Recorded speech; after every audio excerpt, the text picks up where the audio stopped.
Welcome to our channel. నమస్తే అండి. నమస్తే అమ్మా. అంటే మీ నుంచి గోట్ రివ్యూ ఎలా ఉంది సినిమా? అంటే ఇది నాకు లైన్ వచ్చేసి అనుకోని పరిస్థితుల్లో తండ్రి కొడుకులు శత్రువులుగా మారే కథ అని అయితే అని అర్థం అవుతుంది. బట్ టోటల్గా ఓవరాల్గా చూసుకుంటే టోటల్ సెంట్రల్ లైన్ అయితే చెప్పేశాను నువ్వు. Greatest of all time GOAT అనే పేరుతో అంటే విజయ్కి ఇది ఆఖరి సినిమాగా చెప్పారు. కానీ మరి నెక్స్ట్ సినిమా చేస్తాడా లేదా, ఎందుకంటే 2 ఏళ్లలో ఎన్నికలు జరగబోతున్నాయి కాబట్టి ఆయన రాజకీయ ప్రవేశానికి ముందు చేసిన సినిమాగా చెప్పొచ్చు. ఇదే నా ఆఖరి సినిమా అంటూ స్టార్ట్ చేశాడు ఆయన. అయితే వెంకట ప్రభు డైరెక్షన్లో వచ్చిన సినిమా ఇది. ప్రధానంగా ఏంటంటే దీంట్లో చాలామంది ఆర్టిస్టులు ఉన్నారు. ఒక విజయ్ ఒకడే కాదు, దళపతి విజయ్తో పాటు మెయిన్ లీడ్ దళపతి విజయ్ అనుకుంటే ప్రశాంత్, పాత జీన్స్ ప్రశాంత్ ఒక హీరోగా ఉన్నాడు. అలాగే అజ్మల్ విలన్ పాత్ర వేసి అజ్మల్ కూడా ఒక పాత్ర, కీలకమైన పాత్ర. ప్రభుదేవ ఇంకొక పాత్ర. అలాగే జయరామ్ మలయాళ నటుడు అతను ఉన్నాడు. తర్వాత ఇంకా వచ్చేసరికి ఏంటంటే ప్రధానంగా వీళ్ళే అయినా కానీ ఇందులో ట్విస్ట్ ఏంటంటే అతను ATS అంటే యాంటీ టెర్రరిస్ట్ స్క్వాడ్ అనే ఒక వింగుల్లో పనిచేస్తూ ఉండే పాత్ర విజయ్ పాత్ర. అతను ఏంటంటే భార్య ఏంటంటే ఇట్లాంటి చెప్పడు, అక్కడ దాంట్లో డిపార్ట్మెంట్లో పనిచేస్తూ భార్యకి ఆ విషయం చెప్పడు కాబట్టి అనుకోకుండా వీళ్ళు థాయిలాండ్ వెళ్ళాల్సి వస్తుంది. థాయిలాండ్ కూడా భార్యను వెంటబెట్టుకెళ్తాడు, కొడుకుని కూడా వెంటబెట్టుకెళ్తాడు. అక్కడ కొడుకు మిస్ అవుతాడు, ఎవరో కిడ్నాప్ చేస్తారు. ఆ కిడ్నాప్లో చనిపోయాడని అనుకుంటారు వాళ్ళు. ఆ చనిపోయిన కొడుకు తిరిగి వస్తే పర్యవసానం ఏంటి అనేదే ప్రధానమైన లైను. అదే నువ్వు చెప్పిన స్టార్టింగ్లో లైన్, తండ్రి కొడుకులు బద్ధశత్రులుగా మారటం అనే లైనే ఇందులో ప్రధానమైన లైన్. అది ఎందుకు దారి తీసిన పరిస్థితులు ఏంటి, దాని వెనకాల ఉన్న వ్యక్తులు ఎవరు, మరి తండ్రి కొడుకులు చివరికి ఏమయ్యారు అనేది ఇందులో మెయిన్ కథాంశం. ఈ రివ్యూ గురించి చూసుకుంటే కనుక ప్రజల నుంచి వస్తున్న రివ్యూ ఎలా ఉందంటారు? జనరల్గా సినిమా అయితే 3 గంటల 4 నిమిషాలు ఉంది. 3 గంటల 5 నిమిషాలు సినిమా అనుకోవచ్చు. చాలా నిడివి పెద్దది. వెంకట ప్రభు డైరెక్షను, యువన్ శంకర్ రాజా సంగీతం, డ్యాన్సుల పరంగా పెర్ఫార్మెన్స్ పరంగా విజయ్ అద్భుతంగా చేశాడని చెప్పొచ్చు. అలాగే మ్యూజిక్ బాగుంది, పాటలు కూడా బాగున్నాయి, డ్యాన్స్ మూమెంట్స్ చాలా కొత్తగా ఉన్నాయి.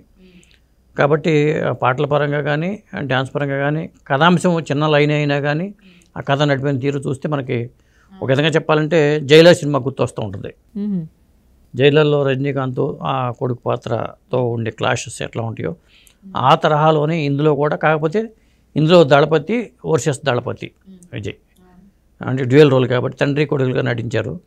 వీళ్ళిద్దరి మధ్యన శత్రుతానికి దారితీసిన పరిస్థితులు ఏంటి, కొడుకు ఈ తండ్రి వైపు ఉన్నాడా లేకపోతే విలన్స్ వైపు ఉన్నాడా అనేదే ప్రధానమైన లైన్ ఇది. ఇంకా ఈ లైన్ చెప్పేస్తే థ్రిల్ ఉండదు కాబట్టి ఆ బద్ధశత్రుత్వం ఏమైంది, దాని పర్యవసానంగా ఏం జరిగింది అనేది ప్రధానమైన కథ. థియేటర్కి వెళ్ళి మూవీ చూస్తే అర్థమవుతుంది కాబట్టి ముందు తెలుసుకుంటే ఏంటంటే థ్రిల్ ఉండదు. అంటే ఇక స్నేహ పెద్ద విజయ్కి భార్యగా స్నేహ చేసింది. అలాగే మీనాక్షి చౌదరి ఒక హీరోయిన్గా చేసింది. మరి మీనాక్షి చౌదరి ట్రాక్ కూడా కొంత అర్ధాంతరంగా ముగిసిపోతుంది. దానికి కారణాలు ఏంటి అనేది మన సినిమాలో చూడాల్సిందే. అంటే ట్విస్ట్లు అయితే బాగానే ఉన్నాయి. సినిమా ఇంట్రెస్టింగ్గానే ఫస్ట్ హాఫ్ వరకు ఇంటర్వెల్ బ్యాంక్ కూడా చాలా బాగుంది. ఫస్ట్ హాఫ్ వరకు సినిమా అయితే చాలా బాగుంది అనిపించింది.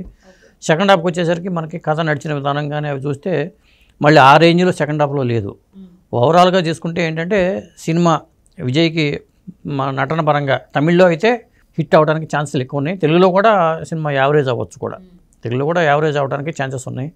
నిడివి కాస్త పెరిగింది కాబట్టి కొంత అంత నిడివి ఉన్నా కానీ మనకు ఆ నిడివి అనిపించదు, ఆ ఫీలింగే కలుగుతుంది.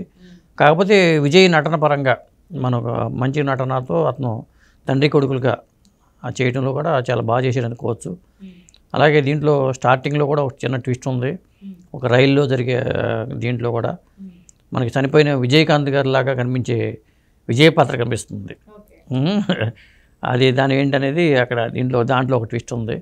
అట్లా సినిమా చివరి వరకు కూడా ఇంట్రెస్టింగ్గా నడిపాడు వెంకట ప్రభు. ఇంకా దళపతి విజయ్ గారి గురించి మాట్లాడుకుంటే కనుక మనందరికీ తెలిసిన విషయం, ఆయన పార్టీ పెట్టారు. రేపు 2026 ఎన్నికలకి ఆయన సిద్ధమయ్యారన్న విషయం కూడా తెలిసింది. కానీ పూర్తిగా పార్టీలోకి వెళ్ళిపోతున్నారు కాబట్టి ఇంకా పార్టీలోనే ఉంటారు కాబట్టి ఇదే లాస్ట్ సినిమానా లేకపోతే ఇంకేమైనా ముందు చేసే అవకాశం? నేను అనుకోవడం ఏంటంటే అతను లాస్ట్ సినిమా అతను చెప్పాడు, కానీ ఒక పొలిటికల్ టచ్ ఉన్న సినిమా చేసే అవకాశం కూడా లేకపోలేదు.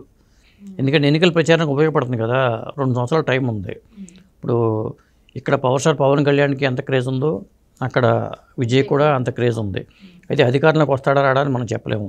ఇప్పుడు నందమూరి తారక రామారావు గారు పార్టీ పెట్టి 9 నెలల్లో అధికారంలోకి వచ్చారు.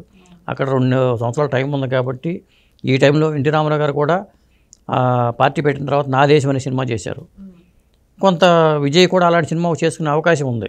ఆ పొలిటికల్ టచ్ ఉన్న సినిమా చేసుకునే అవకాశం ఉంది, ఎన్నికలకు ఉపయోగపడుతున్న ఉద్దేశంతో చేసే అవకాశం కూడా ఉంది. ఇది లాస్ట్ సినిమా కాకపోవచ్చామని అనిపిస్తుంది.